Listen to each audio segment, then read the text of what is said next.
Hello বন্ধুরা, এই পর্বে দেখবেন বাঁশবেড়িয়া যাওয়ার পথে এই যে ঠাকুরগুলো বাঁশবেড়িয়া হচ্ছে প্রেম মন্দির থেকে শুরু করে অমৃতপুর মন্দির যাওয়ার আগে অব্দি যে ঠাকুরগুলো পড়েছেন সেই মন্দিরগুলো মানে প্যান্ডেলগুলো ফটোগুলো আপনি দেখতে পাবেন এই ভিডিও।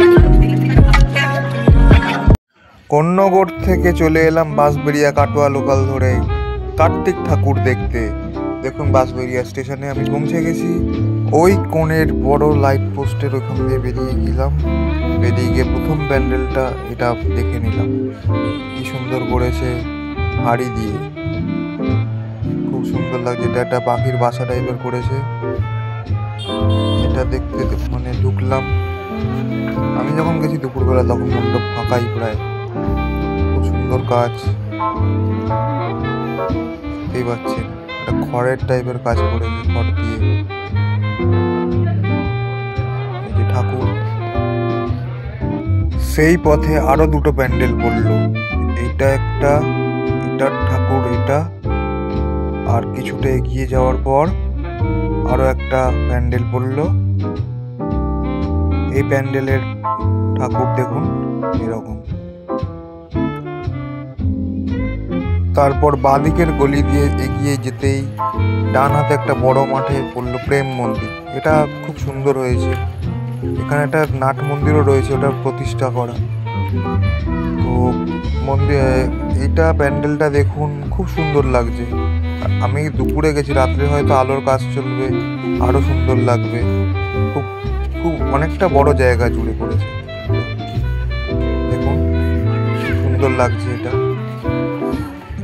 আমি যখন গেছি কয়েকটা লোক ছিল, তখন আসতে যাচ্ছে, হয়তো রাত্রে খুব ভিড় হয়েছে। দেখুন কাজগুলো খুব সুন্দর করেছে। প্যান্ডেলের ভিতরে পুরো রাধাকৃষ্ণের ফটো দিয়ে, প্রত্যেকটা এতে এক একটা করে ফটো দিয়ে করে এরকম ভাবে সাজিয়েছে।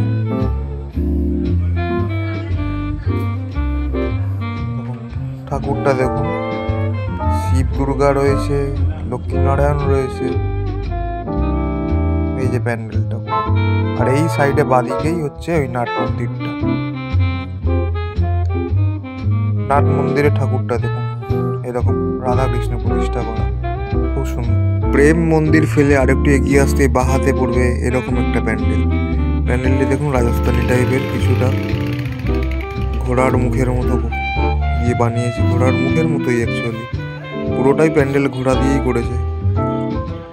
তো এইখানে পূজার মণ্ডপের ঠাকুরটি দেখুন, এটা তবুও পারফেক্ট কার্তিক ঠাকুরই লাগছে, কারণ এখানে অনেক রকমের ঠাকুর পূজা হচ্ছে দেখলাম। শুধু কার্তিক বলে নয়, রাধা কৃষ্ণ আছে, ব্রহ্মা বিষ্ণু মহেশ্বর আছে, অনেক কিছু আছে।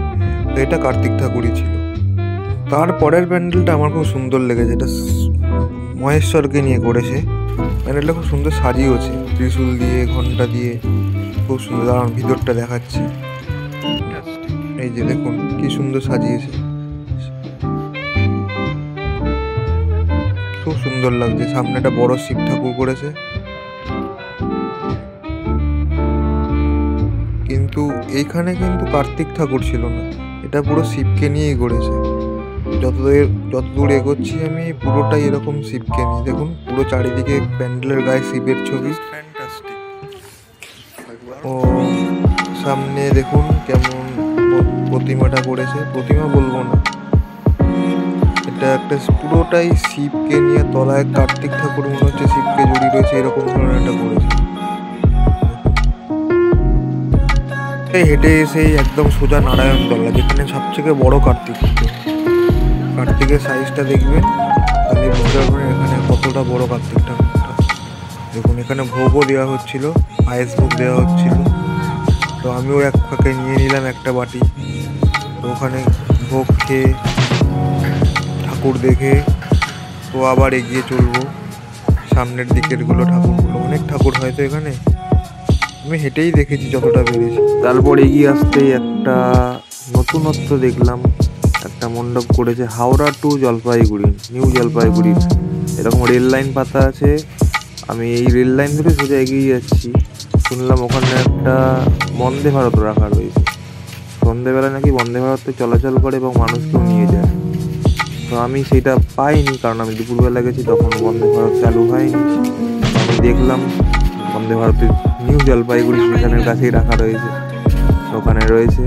তো ওই এগিয়েই পাশ দিয়েই কোনো রকম বেড়ার পাশ দিয়ে এগিয়ে চললাম। এই যে দেখুন পুজো মণ্ডপটি এটা।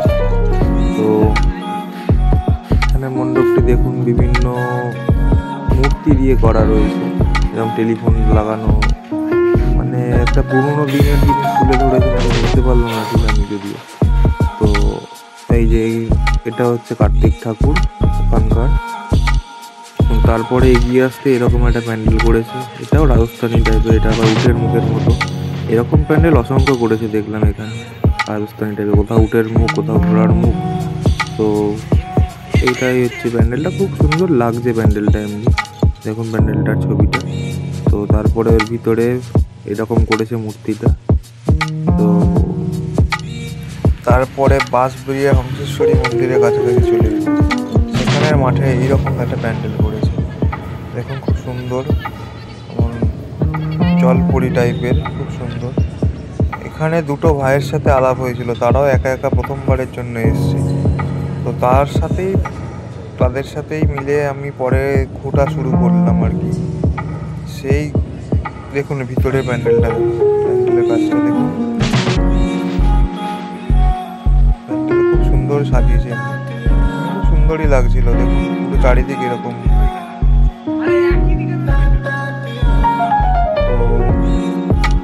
আজকের প্রথম পর্বটা এতটাই থাকছে, পরের পর্বে আসছি সেই ভাইকে নিয়ে বাঁশবেড়িয়া ঘোরার কথা।